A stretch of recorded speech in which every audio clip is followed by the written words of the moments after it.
All right, so thank you for joining me. My name is Sean Dry. I am a history instructor here at the Auburn Hills campus, and I am going to demonstrate what I call my low-tech, high-flex approach. So it's low-tech because all I'm using is a webcam with a microphone on it that's attached to my instructor station PC. That's the limit of the technology that I'm utilizing. And so what I'm going to do, so that the camera is on, the microphone is on, it's attached to the top of the monitor, and I have it sort of pointing diagonally at the board. And I'm going to walk around so that you can see what the pickup is like. So now I'm over in the side of the room. How does that sound, Carol? Okay. I can still hear you. Yep. Okay. Now I'm going to go to the very back of the room. Here I am in the back of the room. How's that? Okay. So what that means is with the microphone on like that, students in the classroom can talk, and I can walk around and talk as well.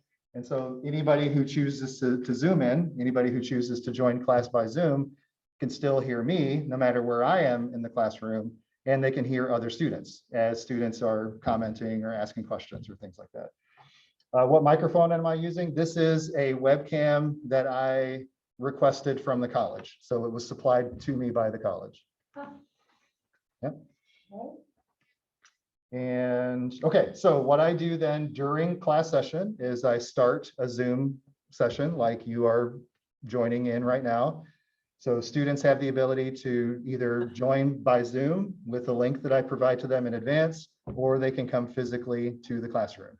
So I have the flexibility. I can walk around in front of the room. I can write on the board like I did before for class today. If I'm moving to different parts of the board and writing on different parts of the board, I can move the monitor so that it highlights different parts of the board, depending upon whichever part I happen to be working on at that moment. So that's a really nice, convenient way for students to stay at home or stay wherever they are and continue to hear what's going on and continue to contribute.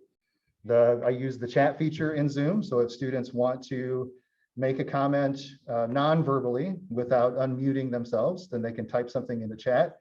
And one of the nice things about Zoom is when I have a Zoom window open, like I do right now, if somebody types something into the chat, the little Zoom icon on the bottom of the computer screen turns orange. So that tells me somebody has put something into the chat window. And so then I can go and look into the chat window and see what's been put there if it's not already open like it is now. If I happen to have a different window open at that moment. Zoom also allows me to, so in the past, I teach history courses. So I use a lot of maps, I use a lot of images. And in the past, I would use the overhead projector and just put a map on the overhead projector, put it up on the screen. Now that I have students coming by Zoom, what I will do is I take time before class to digitize those maps and those images. So I make files of them. And then, so what I can do, for example, is I can share with my Zoom students a file that I have prepared in advance. Let's see, it's going to take me a second just to get to it. You can put this in your H drive so that you can access it from any computer, from any instructional computer.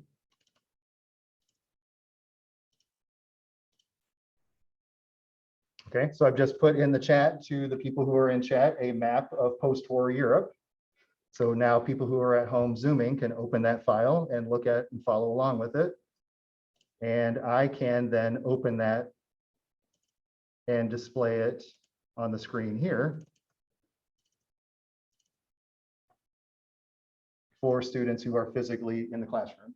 So I have on the screen the map, a PDF of the map or an image of the map that I can point to and talk about. And I can also refer to it for the students who are back at home or Zooming. So, Sean, are you doing the visuals in both places then? Well, I'm sending the file to the Zoom people and they're opening it up on their own computers. And then the only file that I open is the file that's here for the face-to-face students to see. Will you tell me how you're getting the chat notification? Do you have two computers open? Nope, it's just a single instructor station. And you are looking at the instructor station right now. That's correct. Yep. And when you said a Zoom alert comes up, where does that come up? Just On the right in front of. on the bottom row. So if I Oh, type, right. Just like regular. I like- thought you were referencing off to the side and I was like, wait, what's that? oh, okay. just like regular. Yep. And Okay. Yeah, go ahead, sir. do Sure. you send these images, if you will, through chat before the Zoom starts or as the Zoom? No, as the Zoom is going, because students who join after you send a file can't see it. So the only people who see the file are the people who happen to be logged in at the moment that you send it. So it's something that you have to do in real time. Okay. Would you mind going over exactly how you did that really quick again? How you Sure. Put it in the chat? So and in the chat window, there's an option, there's a button option that says share file. It's just like, it looks like a little file. Got it, When you click on that, it asks you, where do you want to get the file from? got it. So if you have it saved on your computer, Okay, then you click that and then find it. okay. I've never even noticed that little icon Yeah. in the chat. It is a setting, it's a Zoom setting that you have to make sure is turned on. So you might need some help from ATG to make sure that you have the right setting turned on. Got it. So I have a question, Sean. Sure, Jeff. Yeah, Yeah, so you have your Zoom thing minimized on your computer screen. So when you're projecting onto the screen in your classroom, you can still do whatever. so I don't Right. have it minimized. What I you have, don't. I use window management. So I have several windows open at the same time. Okay, And kind of shape them and size them to look the way that is useful to me. So let me Gotcha. share my screen so that you can see what that looks like. okay, Okay, so this is the share screen view that lets you see all of the things, except I for the see. Zoom, because that's minimized. Sure. now. But you can kind of, make them whatever size you want and sort of float around and highlight the ones that you want to have up at any given moment. right, And this is also how then I can look at certain websites at the same time with my Zoom students and with my face-to-face students. So but when I share my screen, like I've just done, now I can go to my D2L site and I can say, okay, everybody, let's look at the D2L site. Let's open up the content area. Let's take a look at our research project pages. And now my face-to-face students are seeing this at the same time that my Zoom students are seeing this. gotcha. I'm doing a recording. Can you wait just a few minutes? Thank you. Okay, so then that screen sharing option gives me the chance to show things both to Zoom students and to face-to-face students. Okay, thanks. Yeah, Now, Sean, I requested a camera like that. I have mine here at home, but I haven't gotten it yet. Okay. And I requested it a long time ago. yeah, I would follow up with Kayla. So Okay, Kayla LeBlanc, the ATG dean, she's the one who's supposed to have the purse strings for that kind of stuff. So I would for sure follow up with her and say, I want to do low tech HyFlex in my classroom and I need a camera and micro to be able to do it. can I ask you, thank you. Can I ask you, I had to get Zoom on my home computer to be able to Zoom with my classes. Yep. How did you get Zoom on the station, or is it already there? Many computers already have it installed. Mhm. If you don't, all you have to do is go to the Zoom Download Center. So just Google Zoom Download Center. And I'll put the link in the chat too. And then you just download the version of Zoom to the PC, and then you start it right up. And you don't have to have administrator okay to download that? You do not. Nope, I've done it on 3 computers now. What? Okay, all right. Yeah, and that's about all there is to it. So it just takes a little time to get used to kind of shifting your attention back and forth between people who are here and people who are on Zoom. You can give the Zoom people the ability to unmute themselves and ask questions. So they can do that, or they can just type questions into the chat. And yeah, it's just a matter of kind of managing your attention and asking for, okay, everybody just be a little patient while I figure this out or while I do this. And students have been very grateful for the opportunity to be able to have this option and haven't given me too much grief as I've been kind of slugging my way through the details in the tech. I do a lot of parent share or small Yes. group discussions. Yes. And you are probably just having the people go into the breakout rooms? That's correct. Yep. So That's when my I do guess. small group activities in physical classroom, Mhm. then I can divide the Zoom students into their own breakout rooms and give them activities to do. And then have them come back out of their breakout rooms and then report and talk about what they did in their breakout rooms.